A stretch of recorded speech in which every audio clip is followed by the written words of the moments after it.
की पंचमी, कौन सी तिथि? पंचमी, चाहे वो शुक्ल पक्ष की हो चाहे वो कृष्ण पक्ष की।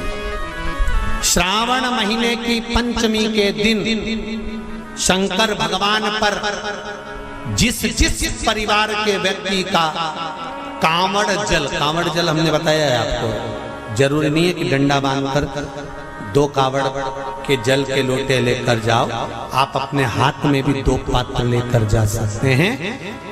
पंचमी तिथि के दिन हाथ में 2 लोटे जल के, 2 कलश जल के जब हम शंकर भगवान को चढ़ाते हैं तो ऊपर जो कमंडल होता है शिव जी के ऊपर जलधारी होती है, जिसमें जया, विषहरा, शामली, बारी, दौतली और देव, शंकर भगवान की 5 बेटियां जिसमें विराजमान होती हैं। जब हम जल समर्पित करते हैं, हमारे पीढ़ी में, परिवार में अगर कोई अधोगति में मर गया होता है, कुंवारी अवस्था में चले गया होता है, गर्भ में मर गया होता है, गर्भ के बाहर निकलकर भी अगर कुंवारी अवस्था में चले गया होता है, तो श्रावण महीने की दोनों पंचमी पर परिवार का अगर कोई एक व्यक्ति भी जल चढ़ा देता है शंकर भगवान पर, तो सर्प की योनि में नहीं पड़ता, जीव मुक्त हो जाता, प्रेत योनि में सर्प की योनि से मुक्त हो जाता।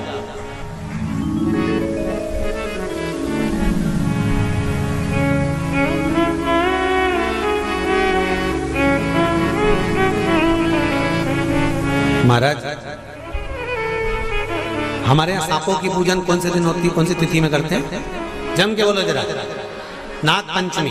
नाग पंचमी का मतलब क्या है? सांपों की पूजन करो। नाग पंचमी का मतलब होता है शंकर जी के मंदिर में जाकर 1 लोटा जल समर्पित कर दो। उसका कारण क्या है कि हमारे परिवार में, हमारे कुटुंब में कोई 7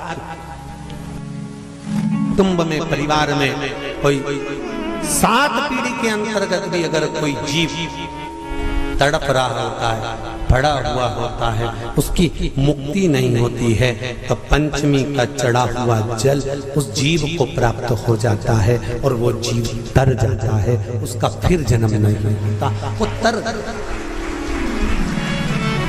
इसको मुक्तता कहता है,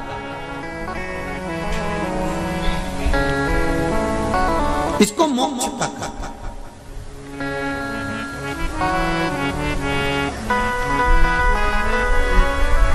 ये मुक्ति, ये मोक्ष, इसी को कहेंगे कि ये मुक्ति।